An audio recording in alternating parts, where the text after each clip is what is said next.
আসসালামু আলাইকুম সবাইকে। ফ্রিল্যান্সার ফিলিক্সের আরও একটা নতুন ভিডিওতে আপনাদের সবাইকে স্বাগত জানাচ্ছি। আজকের এই ভিডিওতে আমরা দেখব হোস্টিঙ্গার থেকে কিভাবে ওয়ার্ডপ্রেস ওয়েবসাইট ডিলিট বা আনইনস্টল করা যায়। তো বেশি কথা না বাড়িয়ে চলুন শুরু করি আজকের এই ভিডিও।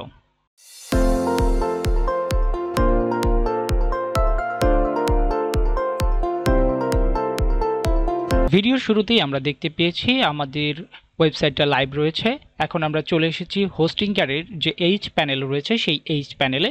আপনারা আপনাদের লগইন ইনফরমেশন দিয়ে এইচ প্যানেলে চলে আসবেন এবং আপনারা যেই প্যাকেজটা নিয়েছেন হোস্টিং প্যাকেজ সেটাতে এসে আমরা ম্যানেজে চলে যাব।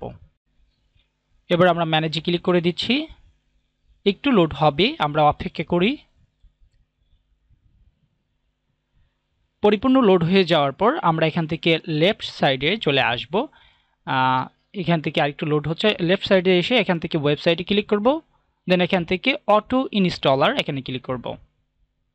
এবার এটা লোড হয়ে যাওয়ার পর দেখতে পাচ্ছেন এখান থেকে তিনটা ওয়েবসাইট আমার লাইভ রয়েছে, যে তিনটা আমাদের ওয়ার্ডপ্রেস ওয়েবসাইট দিয়ে ইনস্টল করা রয়েছে বা কন্টেন্ট ম্যানেজমেন্ট ইনস্টল করা আছে।